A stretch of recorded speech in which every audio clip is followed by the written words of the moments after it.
Buenas tardes, nos da mucho gusto estar con ustedes a través de la plataforma de webinar del Instituto.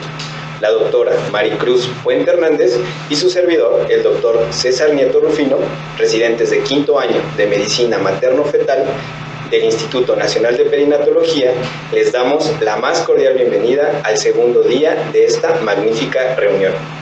Cabe destacar que el día de hoy contaremos con la participación de compañeros residentes de Argentina, España, Nicaragua y, por supuesto, México.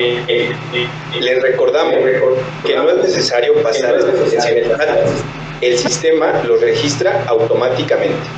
Si se desconecta su transmisión, hagan clic en la parte superior para volver a reconectar.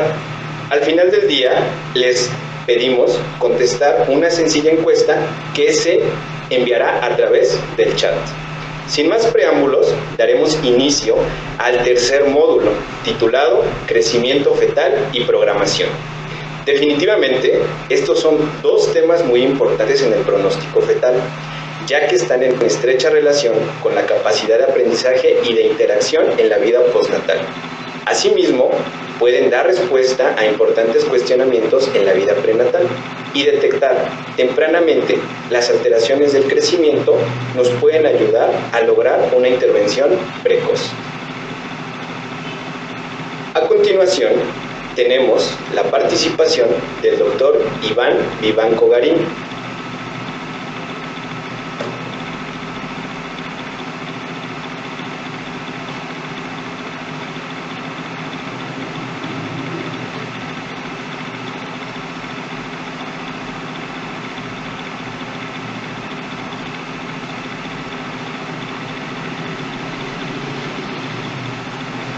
La participación del doctor Iván Vivanco Garín.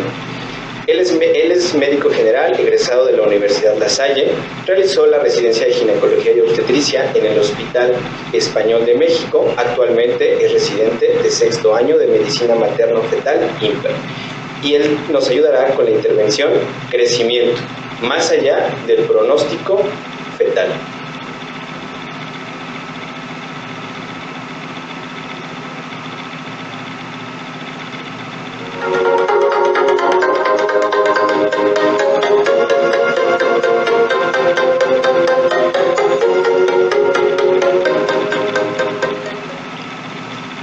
Buenas tardes. Quiero aprovechar este pequeño momento para agradecer a mi asesora, la doctora María José Rodríguez Ibaja, que me apoyó en esta ponencia.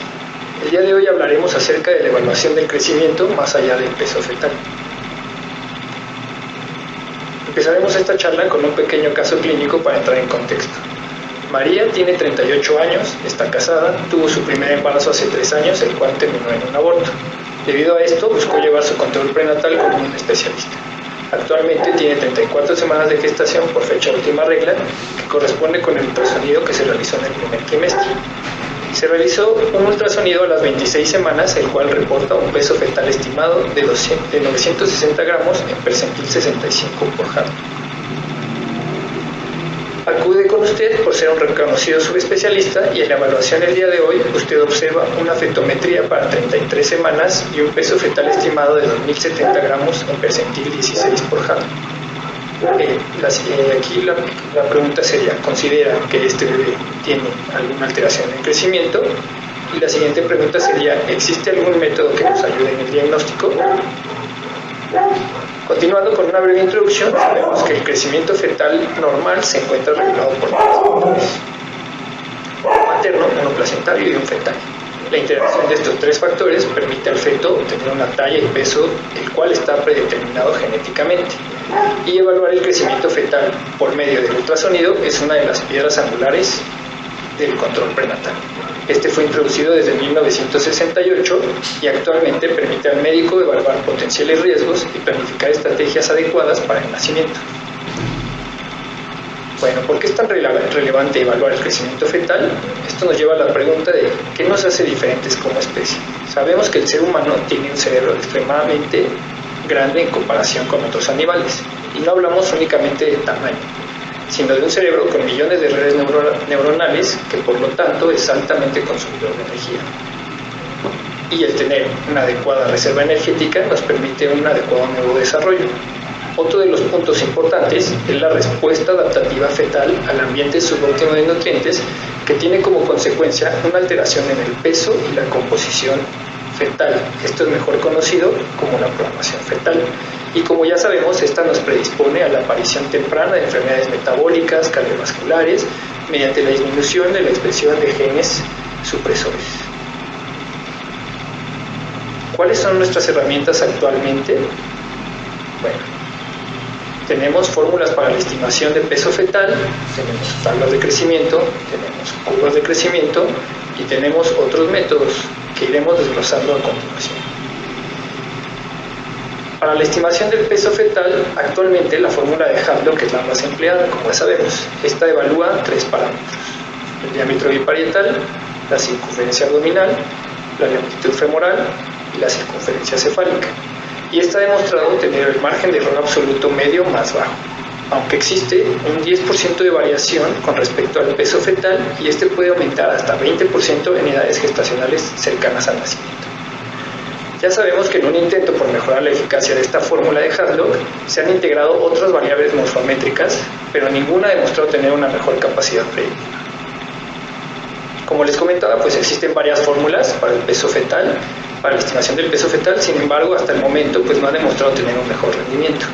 Dentro de estas fórmulas sabemos que el componente más importante y el que tiene mayor influencia en cuanto al cálculo aproximado del peso es la circunferencia abdominal.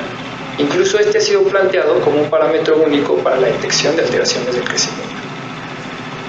En un metaanálisis realizado en 2017 con 40 estudios, se demostró que después de la semana 24 la circunferencia abdominal es comparable con el peso fetal estimado para una predicción de pequeño para edad gestacional y grande para edad gestacional. Y en algunos lugares es inaccesible la estimación del peso, por lo que este parámetro único podría ser relevante y podría ser una gran opción. En cuanto a las tablas de crecimiento, pues sabemos que existen dos opciones: de estándares y de referencias. De estándares muestran cómo debe ser el crecimiento en condiciones óptimas, y un ejemplo muy claro pues es Integroid 21. Y las tablas de referencia describen un patrón de crecimiento en una población en un momento determinado. Uno de los ejemplos es las tablas de Hadlock. En términos generales, pues sabemos que las tablas de estándares muestran cómo debería crecer un feto, y las de referencias nos muestran cómo están creciendo los fetos. Por ejemplo, en un feto con percentil 3 en una tabla estandarizada, pues este va a ser sustancialmente más grande que un feto en el percentil 3 en una tabla de referencia. Por lo tanto, las tablas de referencia pues dependerán del tipo de población empleada. Es por esta razón que es muy importante saber las diferencias entre cada una y saber cuál vamos a emplear. El uso de puntos de corte, por ejemplo, el percentil 10 mediante una tabla de referencia, pues va a aumentar los costos de la atención por un mayor número de efectos detectados. Y las diferencias entre ambas nos van a permitir pues optimizar los recursos, estructurar un adecuado seguimiento en estos fetos con riesgo. Debido a que metodológicamente son más sencillas de elaborar e incluso de implementar en la práctica clínica, pues por lo general usamos las tablas de referencia. En cuanto a curvas de crecimiento, pues son otra de las herramientas más empleadas. Sabemos que existen curvas customizadas, que son las que toman en cuenta variables maternas no patológicas, por ejemplo la talla, el peso, la raza, y estas se ajustan mediante coeficientes para cada variable, y las poblacionales, que se basan en que el crecimiento es potencialmente similar en todas las poblaciones.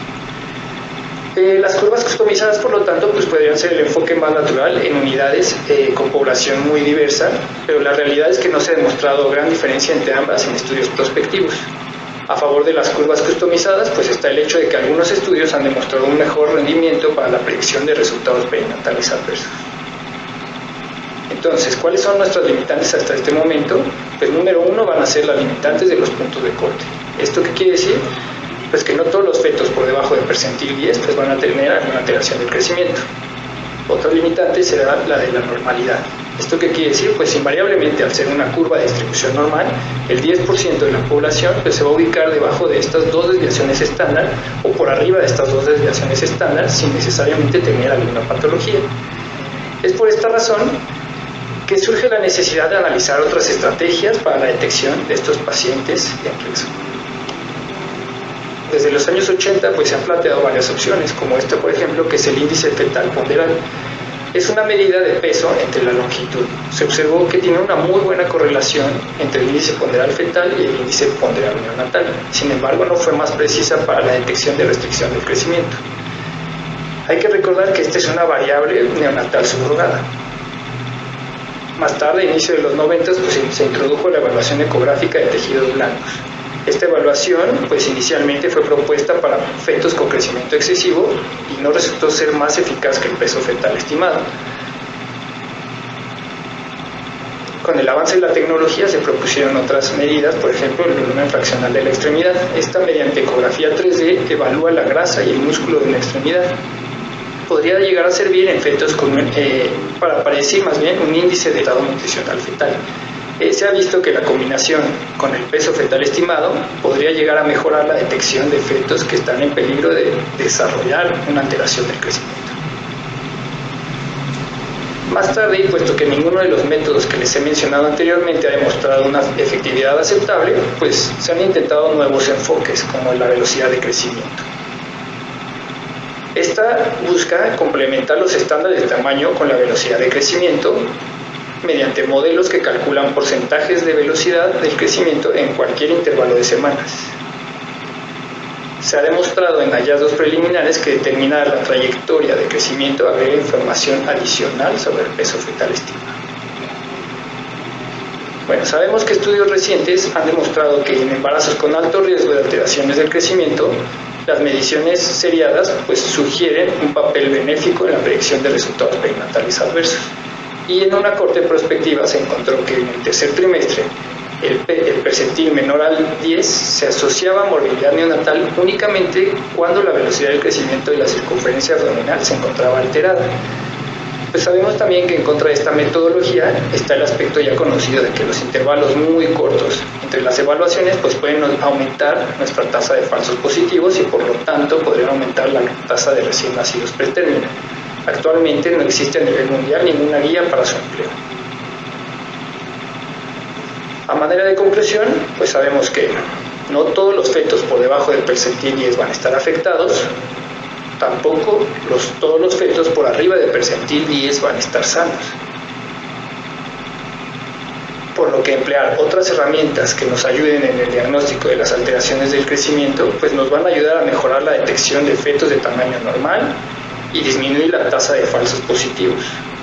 Todo esto pues para lograr el objetivo por el que estamos aquí todos reunidos, que es tener un recién nacido sano. Y aquí me gustaría recalcar que pues tal vez lo más importante es olvidar que este recién nacido pues va a ser un niño, va a ser un adolescente, va a ser también un adulto y debemos de tratar de que tenga las menores limitaciones posibles durante toda su vida. Gracias.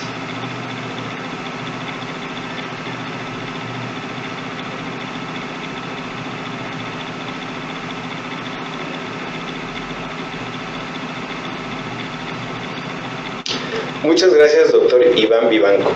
Les recordamos que para obtener su constancia deben de completar el 80% de asistencia en el encuentro, además de mandar su cédula profesional de médico general y nombre completo al correo cursos.academicos@imper.gov.mx y en el asunto especificar el nombre del curso. Si no tienen cédula, aún así les llegará la constancia el mes siguiente al término del encuentro. Al final de este bloque contaremos con un espacio para que tengan ustedes la plena confianza de escribirnos en el chat sus dudas, comentarios y preguntas. Continuando con el programa, tenemos la participación del doctor Ricardo Andrés Solís García.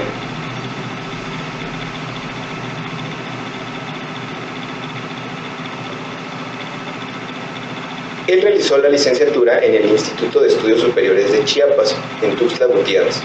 Realizó la especialidad en la Unidad Médica de Alta Especialidad número 4 del Instituto Mexicano del Seguro Social Luis Castelazo Ayala en la Ciudad de México. Actualmente es residente de sexto año de Medicina Materno-Fetal en el Centro Médico Nacional 20 de noviembre. Él abordará el tema grande para la edad gestacional. ¿Qué está pasando y qué puede pasar?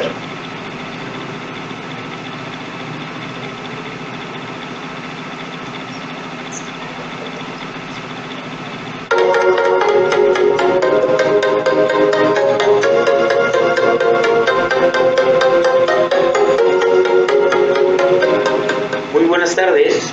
Mi nombre es Ricardo Andrés Solís García. Soy residente del 6º año de Medicina Materno-Fetal en el Centro Médico Nacional 20 de noviembre. El tema que vamos a tocar en esta ocasión es grande para edad gestacional. ¿Qué está pasando y qué puede pasar?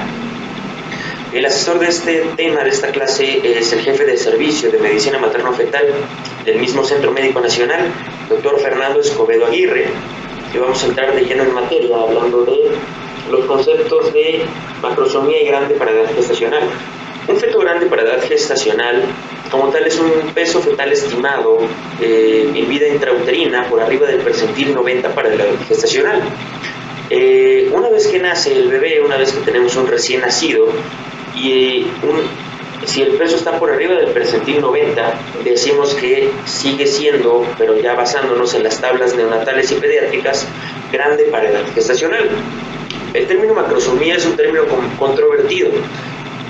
Es un término de vida extrauterina y se habla de él cuando tenemos un recién nacido con un peso por arriba de los 4.000 gramos, a sabiendas de que la mayor parte de las complicaciones neonatales de las que vamos a hablar ahorita se dan fetos con un peso por arriba de los 4.500 gramos. ¿Qué tan frecuente es este problema?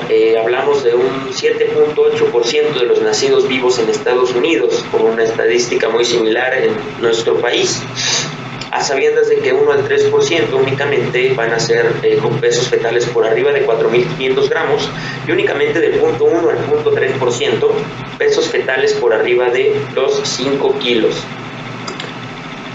Factores de riesgo, circunstancias nos pueden incrementar la posibilidad de tener este tipo de alteraciones. Diabetes gestacional, que vamos a hablar ahorita de la fisiopatología de la hiperglucemia en el peso fetal. Obesidad, que incrementa el odds ratio hasta en 5 veces. Ganancia excesiva de peso durante la gestación. Glucosa en ayuno y postprandial elevada.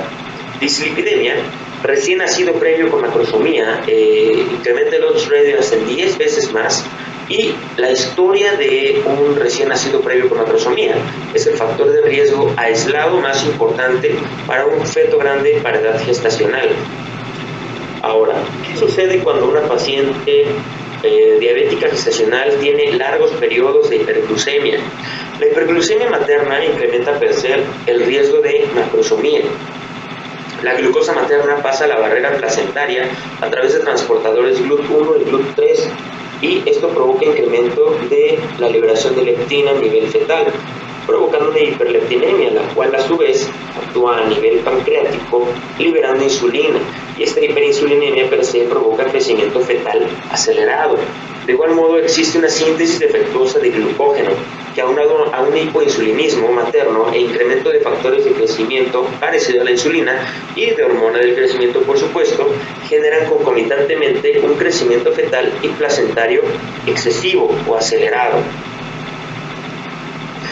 El origen y desarrollo de la salud y enfermedad, o por sus siglas en inglés DOHAD, se trata de una hipótesis inicialmente llamada el origen fetal de las enfermedades adultas.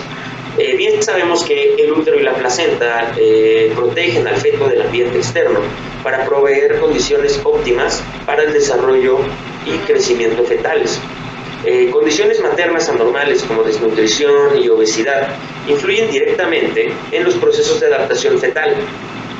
Esto se ve alterado desde las etapas de fertilización embrionaria, fetal y neonatal. Claro, se ha visto que estas características previamente mencionadas incrementan el riesgo de síndromes coronarios, diabetes, enfermedad renal crónica, condiciones que se abordarán en las pláticas consecuentes y de igual modo influyen en el peso fetal de manera negativa. Ahora, este esquema representa una teoría acerca de la función de los glucocorticoides y cómo estos tienen un mecanismo común potencial a través del cual diversos factores ambientales pueden provocar su efecto programador fetal.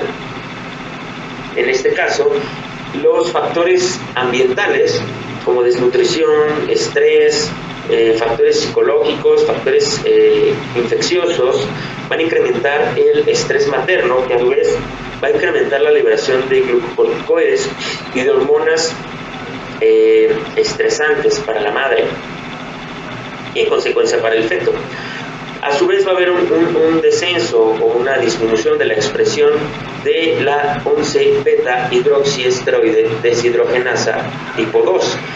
Esto concomitantemente va a provocar un incremento en la liberación de glucocorticoides fetales y a su vez, aunado al aumento de la exposición de glucocorticoides exógenos o maternos, en el feto va a provocar cambios en el crecimiento, en la estructura de los órganos, en el número de células, en la expresión génica o a nivel epigenético, en la función neuroendocrina y en el metabolismo, que se va a ver reflejado no solo a nivel fetal o a nivel de la primera infancia o adolescencia, sino en la vida adulta con estas enfermedades crónico-degenerativas.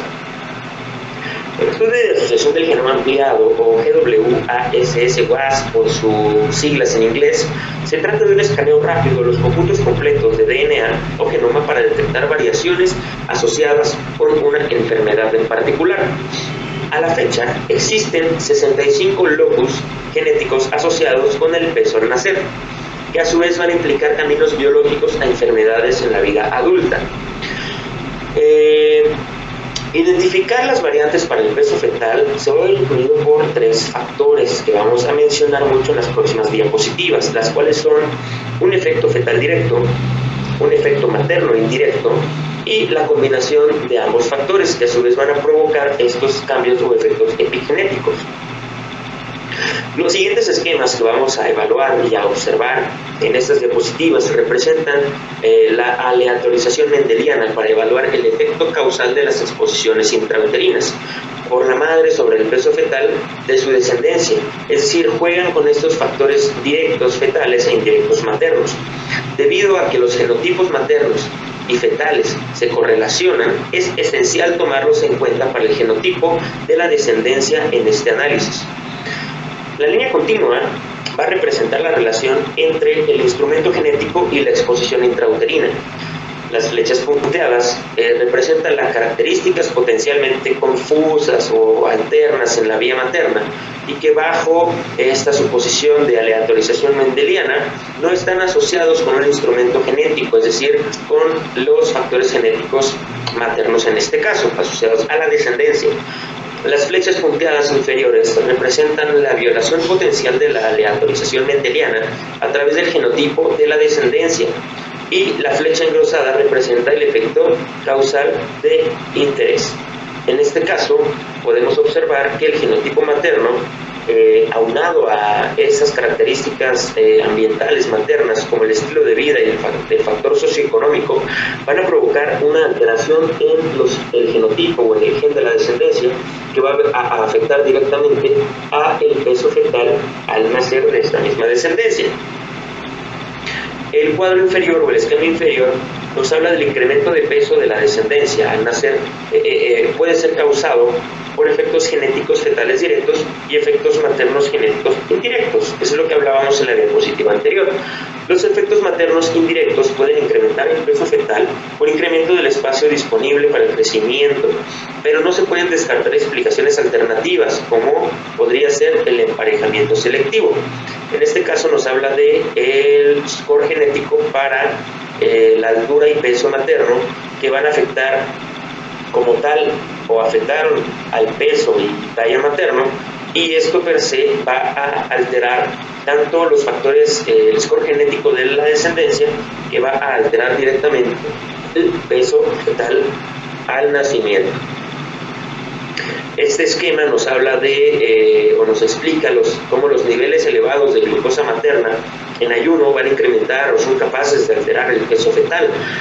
Y por el contrario, los efectos directos genéticos fetales de alelos relacionados a la glucosa pueden hacer o influir de manera negativa en el peso fetal, haciendo una reducción del mismo. Esto es posiblemente debido a sus efectos en la insulina. Las variables que disminuyen los niveles de insulina maternos incrementan la glucosa materna, la cual cruza la placenta y estimula el factor de crecimiento fetal mediado por insulina. Por el contrario, las mismas variables en el feto provocan disminución de niveles de insulina fetal y en consecuencia reducción del factor de crecimiento insulínico. El cuadro inferior nos habla acerca de cómo la presión arterial sistólica se puede asociar con el bajo peso al nacer. Esto se hizo en un metaanálisis en el cual se demostró que las cifras de presión arterial sistólica, se hizo un score genético de la misma, y esto afectó de manera directa el score genético de la descendencia y en consecuencia el peso fetal del recién nacido en cuestión. Este cuadro nos habla nos explica la aleatorización mendeliana para evaluar el efecto causal del crecimiento intrauterino en resultados de la vida adulta de la descendencia, utilizando exposiciones intrauterinas que influyen en el peso fetal. El genotipo materno debe estar asociado con el peso al nacer, esto de manera independiente del genotipo de la descendencia. En consecuencia, es necesario ajustar el análisis para este genotipo. Este esquema muestra que la correlación negativa entre el peso al nacer y la presión sistólica tardía puede ser debido a la elevación de la presión arterial sistólica sobre el bajo peso al nacer de la descendencia. Nos trata de explicar cómo las alteraciones de las presiones arteriales sistólicas se ven, o más bien pueden afectar el peso fetal, tanto estimado como el peso al nacimiento, y provocar fetos grandes para edad gestacional. Este artículo usa modelos ecuacionales, estructurales, para descomponer o desestructurar las composiciones de los efectos genéticos maternos indirectos y fetales directos, y posteriormente ampliaron la aleatorización mendeliana que tanto hemos platicado para encontrar las causas. En este caso se utilizaron variantes genéticas fetales para el peso al nacer con una N de 321.223, variantes genéticas maternas para el peso al nacer con una N de 230.069, y se hizo un análisis de polimorfismo de nucleótido único, encontrando datos muy interesantes como que hay factores directos fetales e indirectos maternos que van a afectar el peso fetal al nacimiento. Dentro de las variantes genéticas fetales se encontraron 146 independientes de polimorfismo de nucleótido único, y de las variantes genéticas maternas, es decir, indirectas, se encontraron 72 independientes de polimorfismo de nucleótido único. En un análisis mixto se encontraron 105 polimorfismo de nucleótidos únicos independientes, es decir, mezclados entre factores fetales directos y factores maternos indirectos. Riesgos asociados a macrosomía. En este caso vamos a encontrar complicaciones maternas y complicaciones fetales. Las complicaciones maternas son más asociadas a una necesidad de intervención cesárea, esto debido a una preferencia o elección por el obstetra, siendo una indicación de una cesárea, a hacer esta intervención quirúrgica para disminuir la mortalidad tanto materna como fetal. A su vez, cuando se deja evolucionar a un trabajo de parto y al momento de atravesar el feto el canal de parto, pueden existir o incrementa mucho el riesgo de existir laceraciones vaginales mayores, así como desgarros perineales de diferentes grados. Por la sobredistensión uterina vamos a encontrar incrementado el riesgo de hemorragia posparto, y se ha demostrado el incremento del riesgo de corioamnionitis. Dentro de los efectos adversos fetales o las alteraciones o complicaciones en el feto, vamos a encontrar que incrementa el riesgo de distocia de hombros. Como obstetras sabemos que una de los elementos o alternativas o los recursos que podemos utilizar ante una distocia de hombros es la fractura de la clavícula, en ocasiones de manera accidental o de manera incluso a propósito, para que pueda expulsarse el resto del cuerpo del recién nacido, y esto a su vez puede provocar en cierto porcentaje una lesión del plexo braquial. De igual modo incrementa el riesgo de bajo peso, Apgar bajo al nacer, hipoglucemia neonatal, maduración pulmonar tardía, policitemia, aspiración de meconio, mayor tasa de ingreso a la unidad de cuidados intensivos neonatales, obesidad infantil y en consecuencia en la adolescencia, y lo que se ha venido estudiando, las enfermedades crónico-degenerativas en la edad adulta, incluso en la edad adulta temprana, avalando la teoría de Barker como elemento principal de esta alteración. Ahora, los fetos grandes para edad gestacional secundaria y hiperglucemia se ha demostrado que presentan mayor grasa corporal total, un diámetro biacromial incrementado, pliegues cutáneos incrementados, el radio cabeza-abdomen suele estar disminuido y es responsable de mayor incidencia de distrosia de hombros con las complicaciones consecuentes que ya habíamos venido platicando con anterioridad. Este artículo nos habla de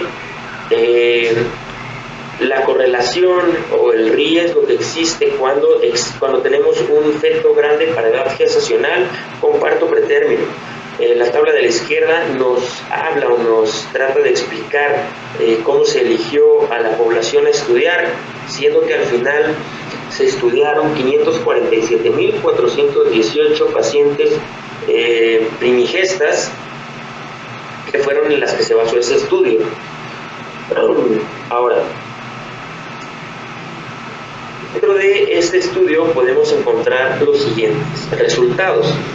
El peso al nacer dentro de los se vio afectado por la tasa de prematurez de manera directa. Eso lo podemos observar en la tabla de la derecha, que nos habla de los resultados perinatales asociados al peso fetal. Incrementó el riesgo de prematurez, de parto prematuro, parto espontáneo, parto instrumentado, cesárea de emergencia, Apgar bajo al nacer, incremento de ingresos a la unidad de cuidados intensivos neonatales, mientras que la tabla de la izquierda nos habla de la relación de nacimiento acorde al peso fetal y nos habla de un mayor número de fetos que nacieron prematuramente, entre más grande, relacionado con el incremento del percentil de su peso fetal estimado. Y con esto vemos las alteraciones que pueden presentarse los fetos cuando son grandes para edad gestacional. Ahora, podemos concluir dentro de esta plática que existen efectos genéticos maternos indirectos y fetales directos que son capaces per se de modificar de manera negativa el peso fetal, y esto aplica para fetos grandes como para fetos pequeños para edad gestacional. Hay diversos factores epigenéticos que pueden modificar de manera negativa tanto para incrementar como para disminuir el peso fetal estimado, y se ve alterado en el peso del resto. Es importante detectar factores de riesgo como los que mencionamos para realizar manejos activos ante posibles fetos grandes. ¿A qué nos referimos con manejos activos? A lo mejor decidir una cesárea electiva o de preferencia ante un feto grande para edad gestacional para evitar accidentes y disminuir la mortalidad tanto materna como fetal. Y es importante es primordial detectar fetos grandes para edad gestacional para planear el momento y la vía de interrupción y evitar así complicaciones asociadas a la vía de nacimiento, como les comentaba, tanto maternas como fetales. Y bueno, esto fue todo por mi parte. Espero que esta pequeña charla haya sido de su total agrado. Les mando un saludo y muchas gracias por la atención.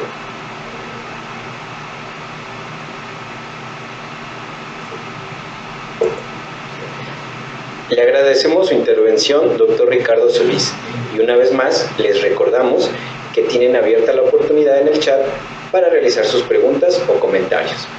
Definitivamente, las alteraciones del crecimiento fetal tienen repercusión en el desarrollo y vida postnatal. Para ampliar este punto, tenemos la participación del doctor Edson Robles Guevara.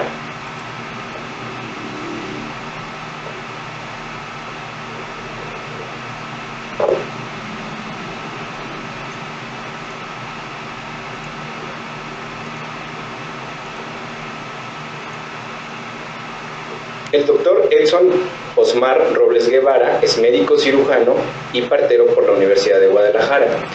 Es ginecobstetra, egresado del Centro Médico Nacional de Occidente, Universidad de Guadalajara. Actualmente se encuentra realizando la especialidad en Medicina Materno-Fetal en Centro Médico Nacional de Occidente de la Universidad de Guadalajara. Él nos apoyará con el tema alteraciones de crecimiento y neurodesarrollo.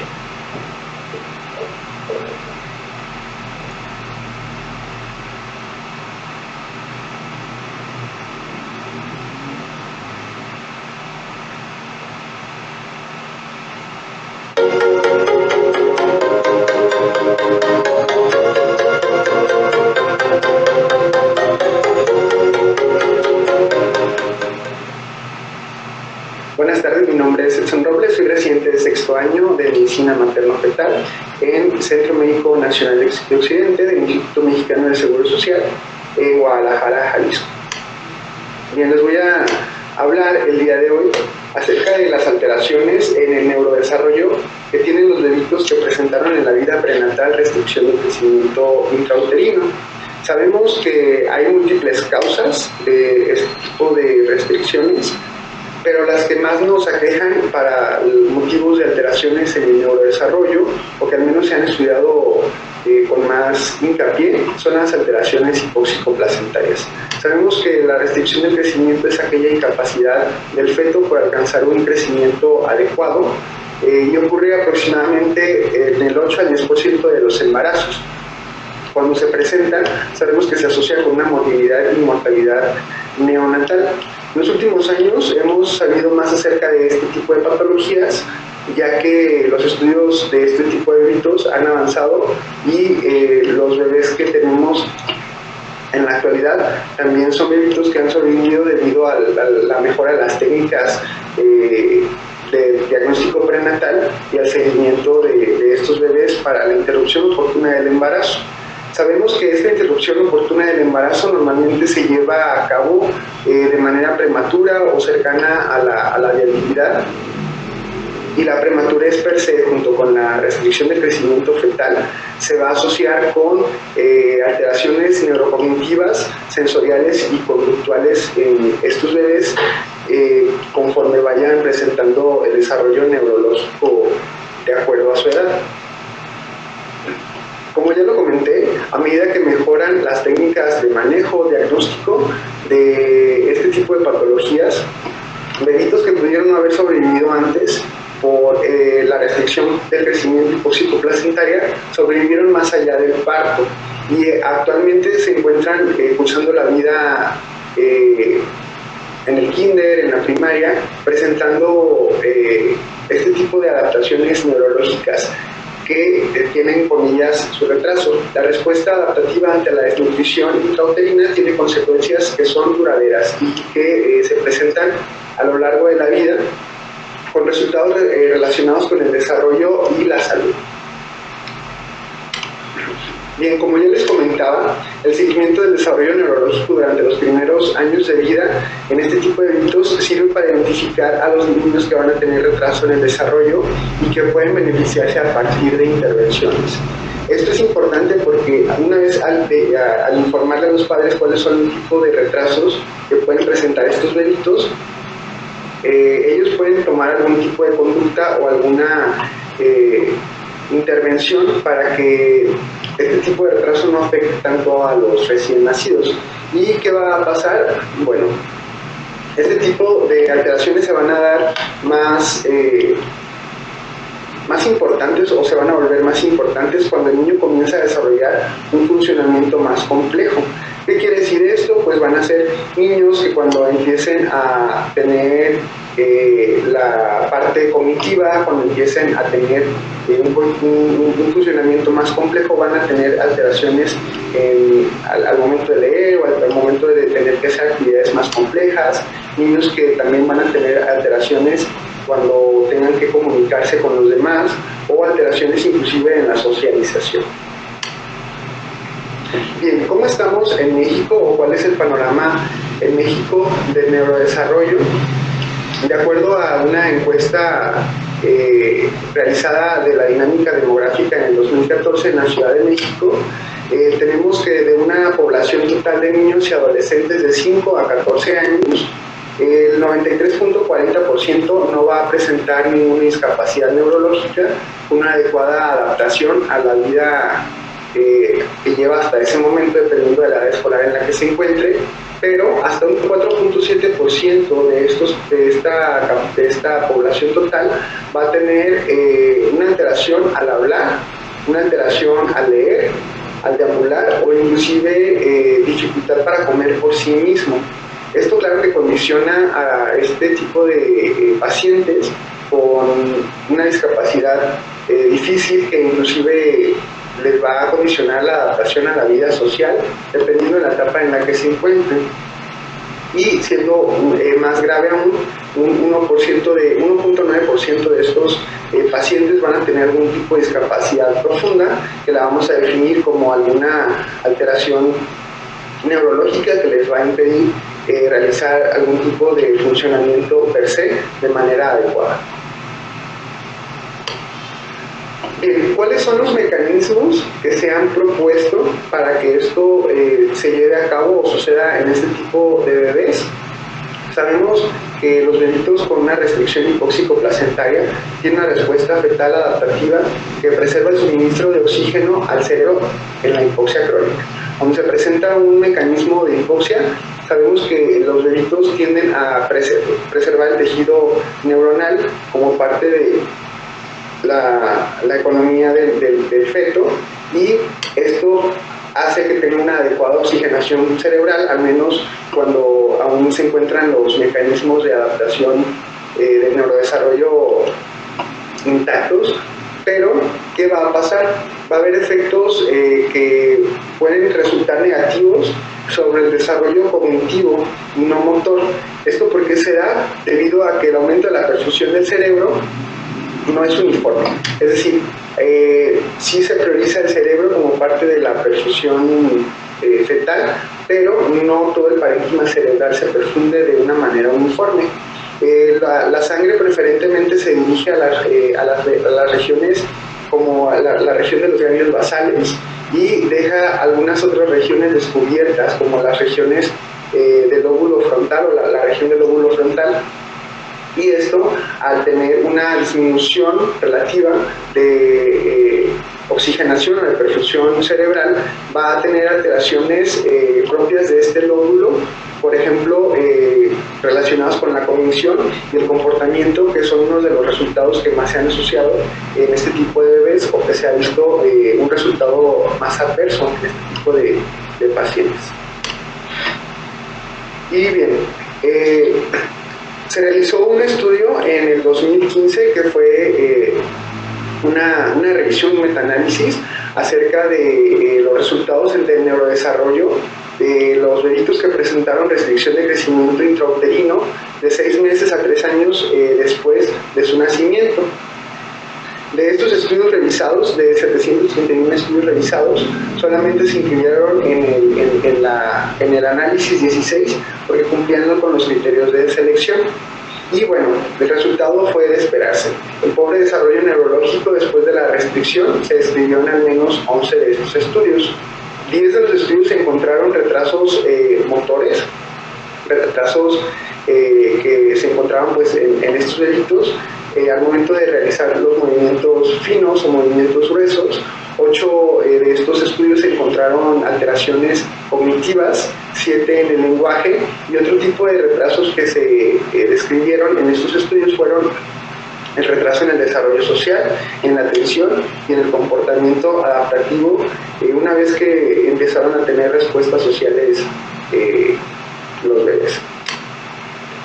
Bien, este estudio en el 2015 todavía no tenía, o alguno de los inconvenientes que tuvo fue que tomó algunos de los estudios analizados solamente el peso para realizar la definición de restricción de crecimiento fetal. Uno de los estudios analizados, y me pareció importante mencionarlo, fue este que se realizó en México en el 2003, en donde, como les comenté, solamente tiene como parte de la definición operacional de restricción de crecimiento fetal del peso de los bebitos, en este caso llevado a cabo por abajo del percentil 10. Los bebitos fueron asignados por arriba de las 34 semanas, y la cantidad de pacientes en la que se comparó los bebitos con restricción de crecimiento fue de 77, y el grupo de los bebitos con esta patología también fue de 77. Dentro de los resultados, ellos refieren que la restricción de crecimiento sí tiene o sí se asocia con un déficit de la capacidad motora, y así como del índice de desarrollo mental en los bebitos que presentaron el bajo peso al nacer. Esto está dado o fue medido acerca de la comunicación en el lenguaje que se utilizó, y acerca de la escala Bayley-II. La escala Bayley-II Es una escala que se ha utilizado ampliamente y se considera una de las mejores para el desarrollo neurológico de hasta los 2 años de edad. Y bueno, este otro estudio también se llevó a cabo en este estudio previo, o en este metaanálisis que ya revisábamos. Fue llevado a cabo en el 2013 en Austria. Este estudio incluyó nada más los parámetros del peso y también algunos parámetros Doppler para realizar la categorización de la restricción del crecimiento fetal. Y se encontró que en comparación con el control, que fueron bebés con peso adecuado, el 25% de los bebés con restricción de crecimiento tenían un resultado de alto riesgo o incrementado para el desarrollo neurológico.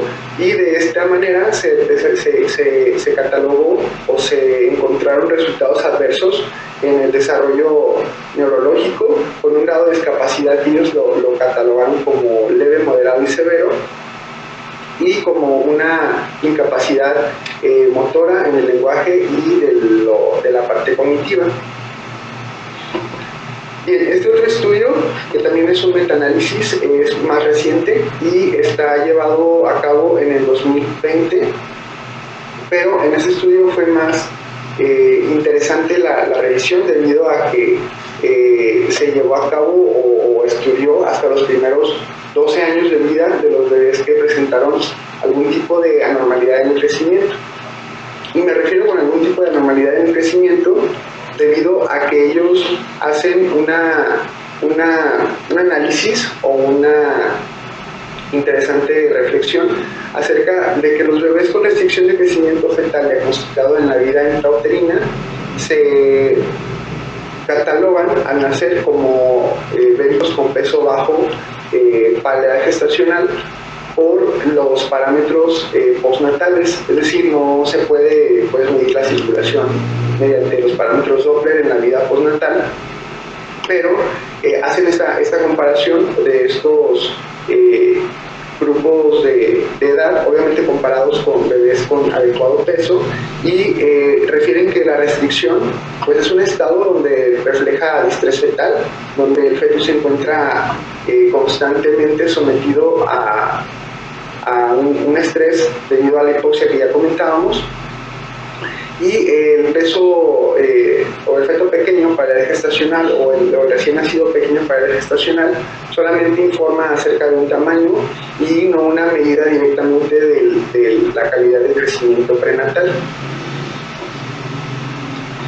Y bueno, en este metaanálisis se incluyeron a 52.822 niños que compararon tanto a niños prematuros en estos grupos de edad como a niños nacidos a término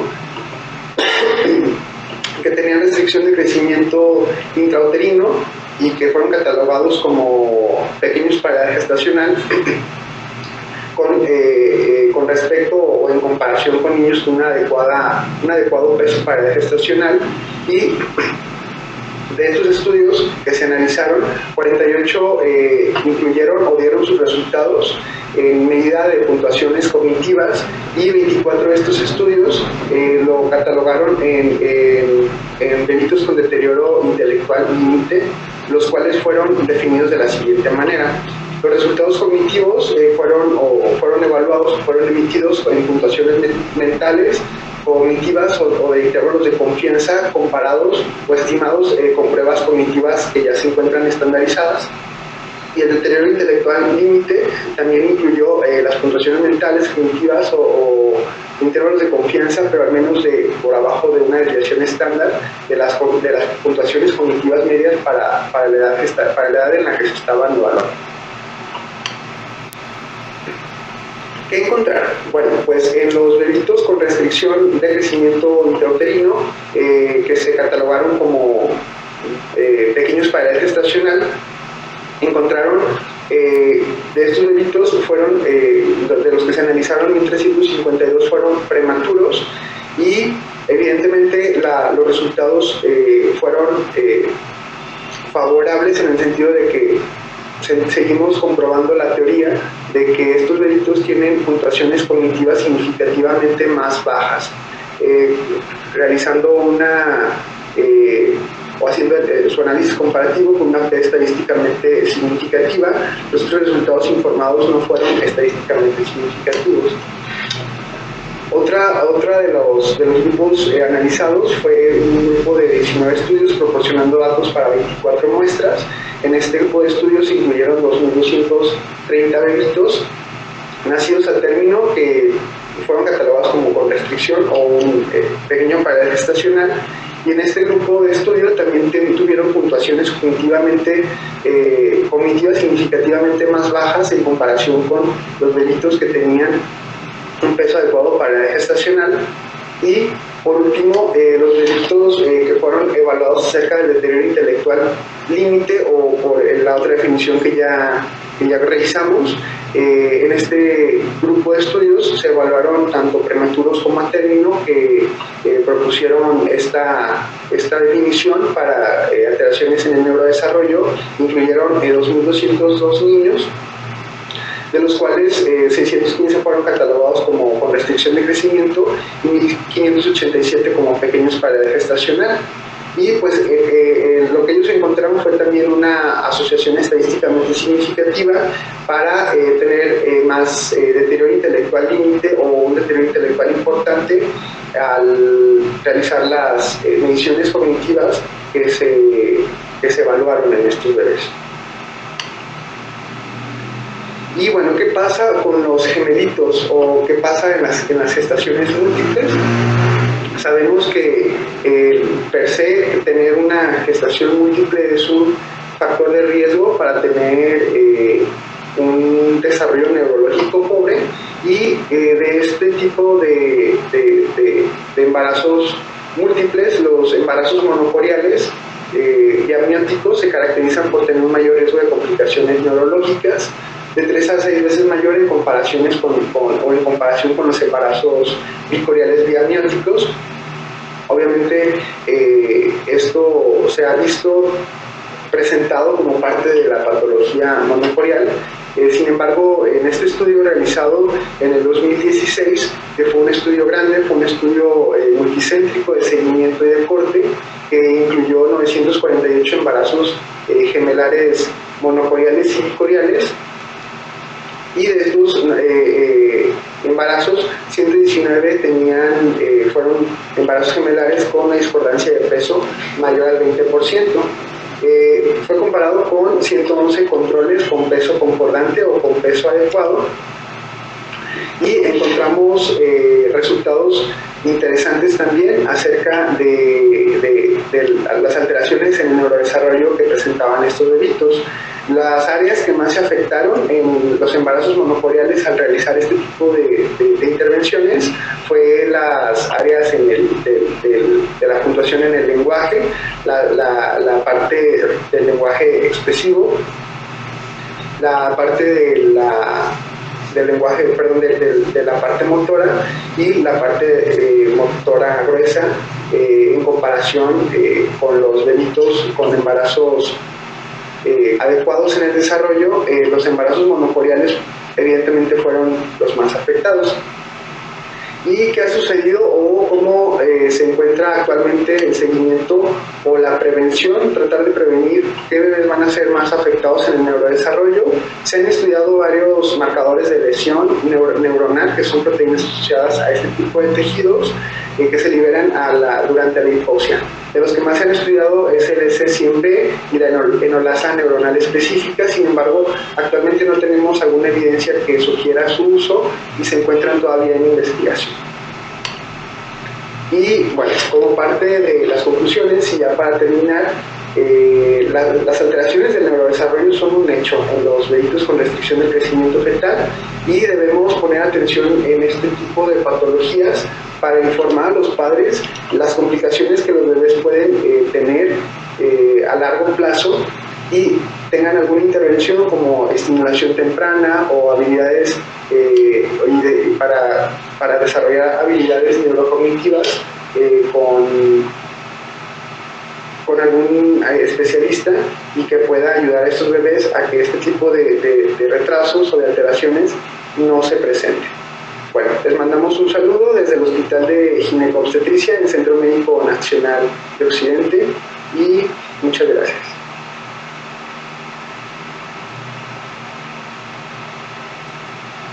Muchas gracias, doctor Robles. Los invitamos a que en el chat nos escriban de qué parte de México o del mundo nos escuchan. Para finalizar este módulo, contamos con la participación de la doctora María Sonia Rodríguez Montenegro. Ella realizó sus estudios de licenciatura en la Universidad Americana, Managua, Nicaragua. El curso de especialización en ginecología y obstetricia en el Hospital Berta Calderón Roque, avalado por la Universidad Nacional Autónoma de Nicaragua.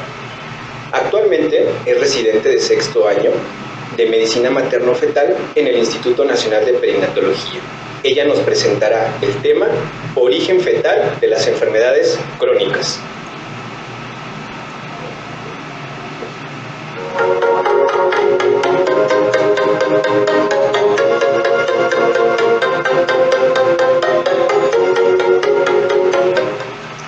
Muy buenas noches, muchas gracias por la presentación. El día de hoy les voy a hablar sobre el origen fetal de las enfermedades crónicas. Y siguiendo el lema de nuestro encuentro, el Cambiando Paradigmas, me gustaría empezar con un artículo que se publicó en el 2013 que se llama Poniéndole de nuevo la M a lo que es la medicina materno-fetal, ya que en la última década pues el campo de la medicina fetal se ha atribuido en gran parte a lo que son los avances en la atención fetal y neonatal y se ha perdido un poco lo que es el enfoque en la salud materna. Y pues creo que nosotros como médicos materno-fetales somos los indicados para liderar el cambio nuevamente y así mejorar la calidad de vida no solamente de la paciente obstétrica, sino también de las generaciones que le siguen, ya que como vamos a ver en mi ponencia, pues hay una relación directa entre lo que es el ambiente intrauterino y las enfermedades crónicas del adulto. Y esto lo vamos a ver con la epidemiología actual, en donde se ve que desde el 2018 la enfermedad cardíaca es la 4ª causa de muerte entre jóvenes de 25 a 44 años, según el Instituto Nacional de Cardiología. Y con respecto a la diabetes, la Dirección General de la Epidemiología en su reporte del tercer trimestre de este año indicó que habían 15.593 casos nuevos de diabetes y poniendo a México como el 2º país en Latinoamérica con mayor prevalencia de diabetes. El 71% de la población también padece de sobrepeso y 3 de cada niños padecen de obesidad, teniendo 32% de las mujeres en edad reproductiva o con obesidad asimismo. Entonces se ha hecho evidente que las condiciones en el útero son un aspecto importante en lo que es el historial médico del paciente. Entonces se podría decir que podría ser imperativo preguntarle a la paciente cuando llega a urgencias cuál fue su peso al nacer, cuál fue su puntuación de Apgar y si su mamá tuvo alguna complicación en el embarazo, puesto que hay evidencia relevante que sugiere que este periodo forma parte de la salud futura de lo que es la etapa adulta. Y pues tenemos que nuestro sistema de salud maneja de manera independiente cada etapa de la vida y aquí nos vamos a dar cuenta que el todo es la madre, debido a que desde la etapa en la vida intrauterina pues representa un periodo de tiempo particularmente sensible cuando los efectos de los estados y las condiciones maternas alrededor de lo que es la concepción y el embarazo van a transmitirse a lo que es el embrión y el feto a través de lo que hoy llamamos la programación fetal. Entonces, esto lo hizo el grupo del epidemiólogo David Barker desde los años 70 a 80 en la Universidad de Southampton, donde él desarrolló la hipótesis del origen fetal de la enfermedad del adulto, lo cual hoy se conoce como la teoría de Barker. Estos doctores, pues lo que hicieron fue admitir que habían eventos implicados a nivel del desarrollo fetal que iban a incidir en lo que era la vida adulta. Y entonces ellos reconocieron pues que los fetos que tenían pesos bajos al nacer iban a tener un riesgo aumentado en lo que eran sus eventos coronarios en la vida adulta. Y esto fue gracias a la partera Ethel Margaret Burnside, quien registró cuidadosamente desde los años 1911 a 1948 todos los nacimientos. Y entonces fue hasta 60 años después cuando el Dr. Barker confirma su teoría. Pero para esto, para conocer la programación fetal, pues tenemos que conocer los principios básicos de la epigenética, siendo este el conjunto de reacciones bioquímicas y demás procesos que van a modificar la expresión del ADN. Sin embargo, estos no alteran la secuencia estructural del ADN.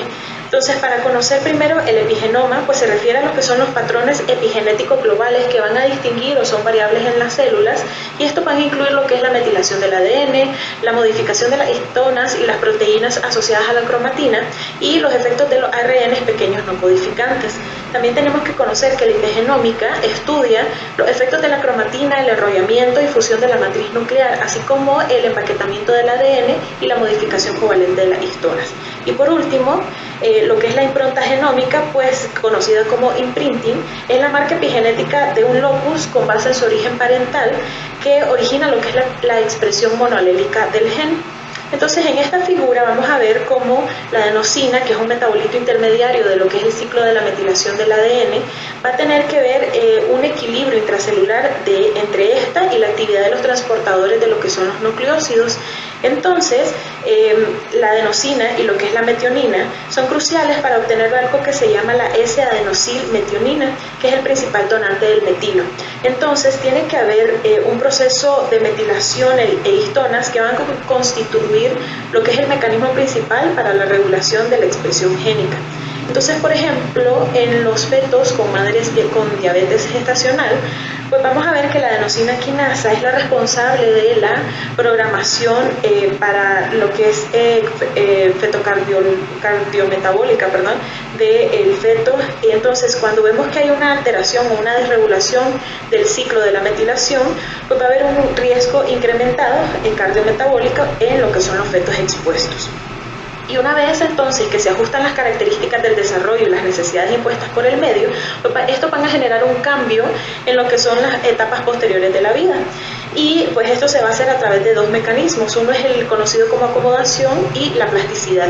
Siendo la acomodación, pues las modificaciones reversibles en lo que son las composiciones de los tejidos y su metabolismo, y la plasticidad se relaciona íntimamente con lo que es el fenómeno de la programación metabólica precoz y va a ser una adaptación funcional o estructural pero esta va a ser permanente. Entonces, a manera de resumen, pues vamos a ver cómo nos damos cuenta que cada uno de los periodos del embarazo va a ser sensible a diferentes escalas, desde la preconcepción hasta incluso en la etapa postnatal, después del nacimiento, lo cual todos nos pueden llevar a lo que es la predisposición a las enfermedades del adulto.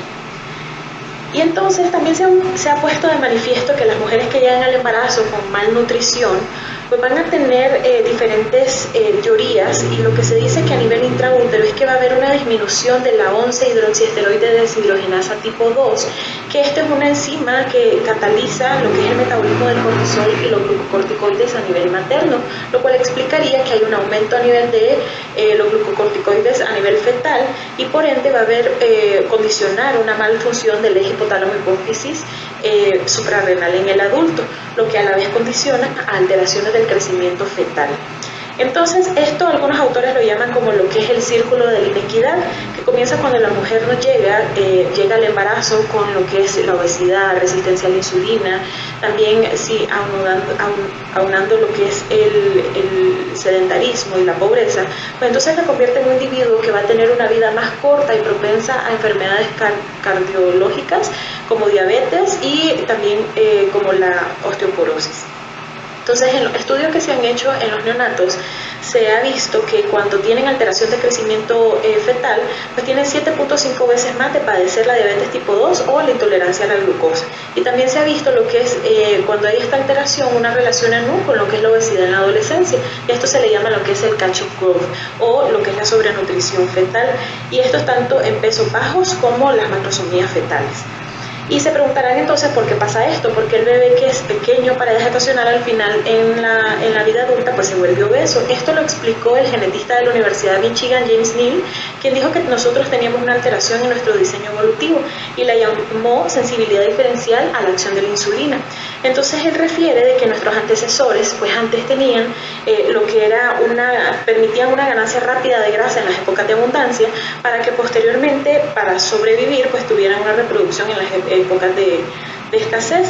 Sin embargo, esto hacía 100 años, pues ya ha ido cambiando con todo lo que es la revolución industrial, y entonces hemos visto que ahora nosotros tenemos dietas ricas en calorías, incluso tenemos lo que es con el desarrollo de maquinarias, pues nos ha facilitado el trabajo y ha reducido nuestro nivel de actividad física, y a largo plazo pues nos hemos convertido en promotores de enfermedades e incrementos sobre todo de lo que es la tendencia a la obesidad. Entonces este bebé que tuvo una subnutrición a nivel fetal, posteriormente en la etapa postnatal, como ya somos hipersensibles a la insulina, vamos a tener lo que es la sobrealimentación postnatal, y esto va a influir en lo que es la intolerancia a la glucosa y por ende la resistencia a la insulina y lo que es el proceso degenerativo conocido hoy como el síndrome metabólico. En una revisión sistemática de Loy y Schill, pues ellos dijeron de que había una relación directa entre lo que era el peso al nacer y la hipertensión en la vida adulta. Y ellos dijeron que por cada kilo aumentado de peso al nacer, pues disminuía de 2 a 4 milímetros de mercurio de tensión arterial en la vida adulta. Y hay varias teorías al respecto. Primero, la que ya les dije, reducción de la enzima 11 de beta hidroxiesteroide, también lo cual nos consideraríamos que pues podríamos prevenirla con lo que es la supresión de la síntesis materna y fetal de los glucocorticoides, y asimismo se dice que el intraútero va a tener un efecto sobre el número bajo de nefronas y un deterioro en la síntesis de elastina, y esto lo va a causar durante un periodo crítico del desarrollo de los vasos sanguíneos. Entonces, se dice que la expresión disminuida del gen de la elastina pues está regulada en gran parte lo que es por el factor de crecimiento de la insulina tipo 1 y los glucocorticoides. Entonces, cuando la elastina está disminuida, vamos a tener una disminución por ende de la distensibilidad de los grandes vasos como la aorta y las grandes arterias, y esto por consiguiente vamos a tener una elevación de las cifras tensionales. Y esto también se ve cuando conforme avanza la edad, pues vamos a tener un cambio, o sea, la elastina va a estar reemplazada por lo que es el colágeno y nos va a predisponer a lo que es la hipertrofia ventricular izquierda y la enfermedad cardiovascular. Y esto se vio comprobado en lo que es un estudio publicado este año de España por la doctora Crispi, que es un estudio de cohorte que se hizo entre el 2015 y el 2018, donde se incluyeron 158 adultos jóvenes entre los 20 y 40 años, y 81 de ellos eran pequeños para edad gestacional, o sea, habían nacido pequeños. Y se comprobó que el 10% de los que nacían pequeños pues tenían un mayor riesgo de mortalidad cardiovascular en la edad adulta. Entonces, en la figura A vamos a ver cómo la línea de regresión que muestra una asociación positiva entre lo que es el pico de consumo de oxígeno y lo que era la masa del ventrículo izquierdo, indexada con una Rho de 0.79 y una P de 0.04. Y en cambio, los pequeños para edad gestacional, que es la línea amarilla, iban a tener una línea de regresión significativamente diferente, y entonces tenían menor capacidad de ejercicio por unidad de masa del ventrículo izquierdo. Con respecto a la diabetes tipo 2, se dice que el estudio más grande que se ha hecho ha sido el de Helsinki, Finlandia, en donde se comprobó que por cada kilo de peso disminuido al nacer, pues iban a tener un OR de 1.38 para el desarrollo de diabetes. Y a nivel epigenético, pues hay cambios en lo que es la expresión del PDX1, que es un homeodominio que está encargado de la función endocrina y exocrina pancreática, y más tardíamente en lo que es la diferenciación y funcionamiento de las células pancreáticas. Y entonces tenemos a esa mamá que llega con malnutrición, con falta de nutrientes, y entonces vamos a tener una disminución de la proliferación, un aumento de la apoptosis de las células betas pancreáticas, que por ende van a llegar a afectar lo que son los factores de crecimiento endoteliovascular, el factor de crecimiento fibroblastos y el factor de crecimiento similar a la insulina tipo 1 y 2. Y entonces esto nos ha llevado a diferenciar pues que la intolerancia a la insulina en la edad adulta se debe más a cambios de lo que era la sensibilidad a la insulina en tejidos periféricos y no solo en la disminución de la secreción de esta. También es importante que se ha postulado que hay una disminución en los hijos de madres con diabetes, una disminución de lo que es el transportador de los ácidos grasos poliinsaturados de cadena larga, los cuales han tenido un impacto en lo que es el neurodesarrollo de estos bebés, y también se ha visto una disminución en lo que es el porcentaje del ácido docosahexaenoico. También con el notable aumento progresivo de lo que es la incidencia de la obesidad en la población cada vez más joven, pues nos hace la siguiente interrogante de que si entonces esto es producto de la programación y descendencia de una madre obesa. Pues diferentes estudios han postulado que las madres obesas van a tener un alto contenido circulante de lo que es ácidos grasos libres, glucosa y aminoácidos, y por ende en la segunda generación pues van a provocar una alteración en el control del apetito, funciones neuroendocrinas, llevándolos a un mayor riesgo metabólico, enfermedades cerebrovasculares y efectos a nivel tanto pancreático como hepático. Y a nivel del riñón, pues ante un factor de compensación del riñón en respuesta a la malnutrición, pues se ha visto que hay una disminución en el reencuentro de nefronas aproximadamente de un 10 a un 30%, lo cual ha provocado que al haber menos células, las células las que quedan se vuelven más grandes, provocando una hipertrofia vascular de las nefronas y por ende un engrosamiento del túbulo proximal. Esto para compensar lo que es el déficit global ante la demanda excretora, activa el sistema renina-angiotensina y por ende al trabajar más estas células pues vamos a tener una muerte prematura de ellas y se vuelve un círculo vicioso que hace un aumento de la presión capilar glomerular y por ende la hipertensión arterial. También sin dejar atrás lo que son los factores ambientales, puesto que estos han ocupado, según lo que es la Agencia de Sustancias Tóxicas y el Registro de Enfermedades en el periodo periconcepcional, con una alta tasa, se dice que de hasta 13 a 37% de enfermedades a nivel mundial, y tienen que ver mucho y están involucrados en lo que es la programación fetal. Sin dejar atrás lo que es la salud materna, porque se ha demostrado que el estado de ánimo materno prenatal y las variaciones del peso al nacer tienen mucho que ver con lo que es la estructura y conectividad de las regiones corticolímbicas asociadas con los trastornos afectivos. Y entonces en este esquema vamos a ver que lo que son las líneas más gruesas van a representar una asociación de lo que son la evidencia más sólida entre los síntomas maternos, tales como depresión, ansiedad y estrés, directamente relacionados con lo que es el resultado del neurodesarrollo infantil. Y a manera de resumen, pues vamos a ver aquí cómo las adaptaciones estructurales y moleculares realizadas durante la programación intrauterina de la enfermedad metabólica nos dice que entonces un entorno intrauterino perturbado va a causar una variedad de alteraciones que pueden provocar cambios en la estructura y función de múltiples órganos y por ende conducirnos al final a lo que hoy se dice las características del síndrome metabólico. Y pues este tema tiene varias controversias actualmente. Una de ellas es el tamaño del efecto, ya que se dice que hay muchos estudios que pueden estar sesgados, incluso el tamaño de muestra es pequeño. También se habla sobre el embarazo gemelar, ya que se podría decir de que al tener alteraciones al peso al nacer podría aumentar la tasa de mortalidad por enfermedades cardiovasculares. Sin embargo, no se ha visto diferencia entre esto y con respecto a los hijos únicos. Sin embargo, sí se ha visto diferencia en lo que es el aumento de resistencia a la insulina, pero esto ha sido independiente del peso al nacer. También lo que es el tema de la prematurez, pues en sí misma la prematurez ya tiene cambio en lo que es en alteraciones del peso al nacer y entonces esto ya es una limitante cuando queremos estudiar este tema. También lo que es la reversibilidad, pues nos han dicho de que al no tener un tratamiento intrauterino efectivo para cuando el bebé está creciendo con alteraciones de crecimiento, pues no tenemos todavía algo que nos revierta estos cambios fisiológicos y entonces todavía es un área que está en estudio. Entonces, ¿qué podemos hacer para evitar lo que es el seguimiento de la programación fetal? ¿Qué es lo que tenemos a mano? Porque vemos que los estudios epidemiológicos pues nos dicen de que la mamá cuando se da cuenta que está embarazada, pues la verdad es que muy pocas veces modifica su estilo de vida. Entonces es el deber de nosotros como médicos maternos fetales que en cuanto antes podamos incidir en lo que es la modificación de los estilos de vida, por ejemplo, mediante las dietas suplementadas, pues podríamos incidir en mejorar lo que son los resultados perinatales y ya vemos que no solo el resultado perinatal inmediato, sino que ya vemos que esto transcurre generación a generación. Y a nivel neonatal, algo de lo que se distingue a nuestro instituto es sobre la lactancia materna exclusiva, de manera que evitemos lo que es el catch-up growth, como les dije, o la sobrenutrición a nivel postnatal. De manera que tengamos una combinación de enfoques que puedan conducir a resultados todavía aún mejores en lo que son las madres y en su descendencia, para que así tengamos niños, adultos y adultos mayores con una mejor calidad de vida, y eso es el deber como nosotros de medicina materno-fetal. Muchas gracias.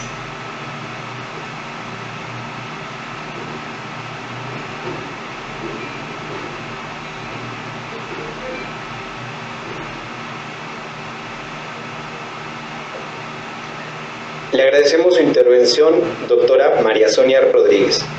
Así como también agradecemos a todos los que nos compartieron desde donde nos están viendo. Enviamos un saludo a Honduras, Nicaragua, Guadalajara, Perú, Puebla, Tlaxcala, Bolivia, Veracruz, Francia, Sonora, Tamaulipas, Tabasco, Chiapas, Guatemala, Oaxaca, Colombia, Sinaloa, Zacatecas, Hidalgo, Estado de México y por supuesto la Ciudad de México. Definitivamente, a lo largo de este módulo se han tocado puntos muy controversiales.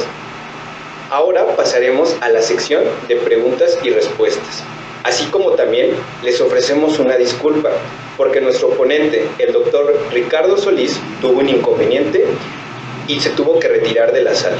Sin embargo, él con gusto responderá cada una de sus preguntas a través del correo electrónico.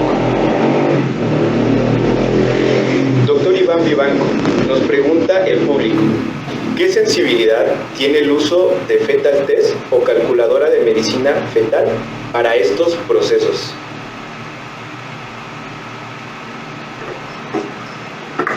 ¿Qué tal? Buenas noches. Bueno, hay que recordar que el fetal test es una calculadora que está realizada por el grupo del Dr. Figueras. Esta fue realizada mediante una tabla de referencia y se distingue por separar los fetos masculino y femenino. Su sensibilidad y especificidad va a depender de la población en la que se aplique y del resultado que se busque predecir. Por ejemplo, aquí en el instituto, que sabemos que es un hospital de referencia, se realizó un estudio que fue publicado este año y se reportó con esta calculadora una sensibilidad de 22% aproximadamente para la predicción de resultados perinatales adversos que fueron definidos como muerte perinatal, Apgar menor a 7 a los 5 minutos, la necesidad de ventilación mecánica, la asfixia perinatal, entre muchos otros. Y bueno, destacar que la sensibilidad y el rendimiento en general fue pues muy parecido a las tablas que usamos con Intergrowth o Harvard.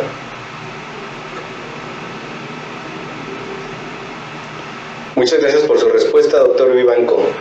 Doctor Robles Guevara, nos pregunta el público, ¿hay algún trastorno psicológico o psiquiátrico que ha demostrado se asocie a nacimiento prematuro por restricción del crecimiento o qué trastornos conductuales podrían encontrarse en este contexto?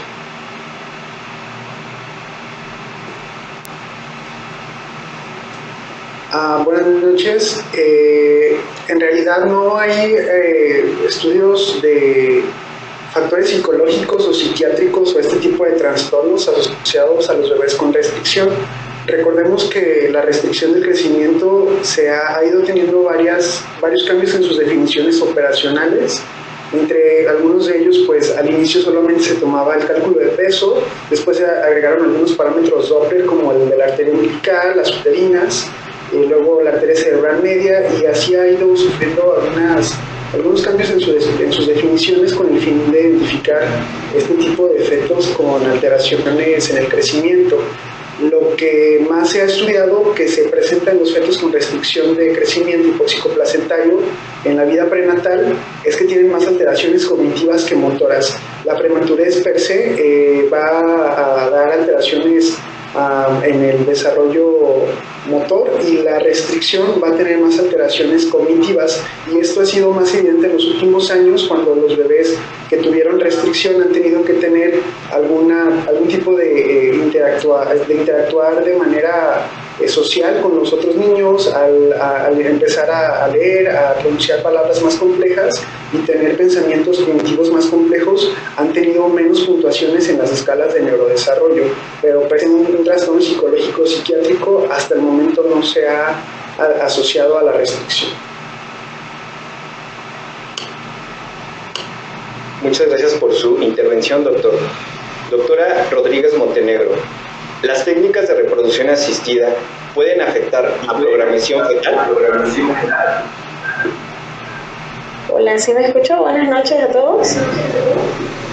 Bueno, sí, las técnicas de reproducción asistida, pues acordémonos de cuáles son primero: la fertilización in vitro, la inyección intracitoplasmática de lo que es el esperma, la estimulación ovárica y lo que es el cultivo embrionario. La verdad, todas estas, pues se ha propuesto que estas van a introducir lo que son errores de por sí como resultado de estas manipulaciones, porque se conocen como manipulaciones artificiales. La verdad es que los estudios han informado que sí hay una mayor incidencia en lo que es los cambios a nivel de la impresión, o lo que dije, el imprinting, y pues sin embargo, la mayoría de los estudios, la verdad es que son realmente pequeños, y entonces eso sí limita mucho ver si hay algún efecto mayor en lo que es esta asociación, pero sí se ha visto asociación en esto y que sí hay un cambio. Excelente respuesta, doctora. Doctor Iván Vivanco, ¿qué calculadora se podría utilizar para estimar de forma más exacta el peso fetal?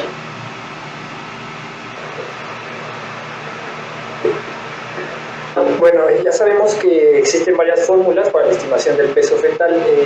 Algunas de ellas, por ejemplo, quitan la longitud femoral, porque se ha visto que es un parámetro que depende de la raza.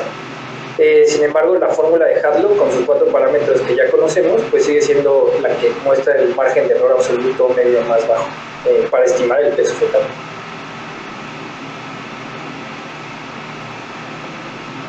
Excelente respuesta, doctor. Muchas gracias. Doctora Rodríguez Montenegro, la hiperglicemia e hiperinsulinemia en pacientes embarazadas diabéticas con mal control puede también dar alguna alteración o malformación cardíaca que sea causa de óbito. Sí, de hecho, bueno, eso tiene todo que ver, más que todo, aparte de la programación fetal, todo empieza con lo que es la embriopatía diabética.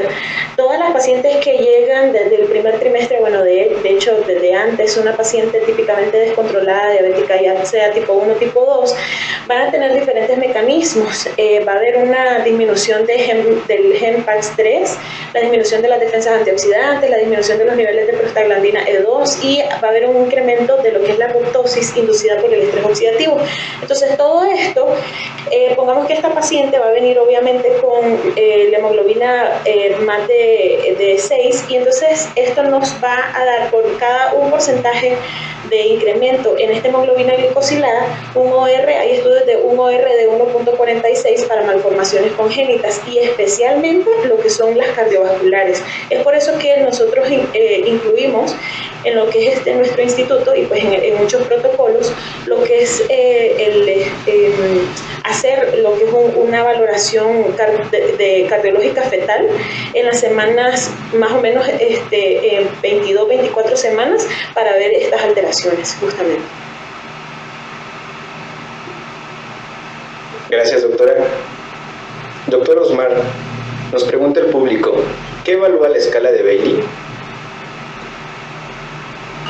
La escala de Bailey para la puntuación y la evaluación cognitiva de los bebés con restricción de crecimiento está dividida en 2 partes. Una evalúa el desarrollo infantil, la primera parte por competencias cognitivas, lingüísticas y motoras, de acuerdo a la edad del niño, y una parte se incorpora a los padres, los cuales nos ayudan o les ayudaron en los estudios a contestar los aspectos socioemocionales y adaptativos a la edad que el paciente llevaba de edad, no sé, 3, 4, 5 años, dependiendo de los caracteres que hubieran ya desarrollado para ese tiempo.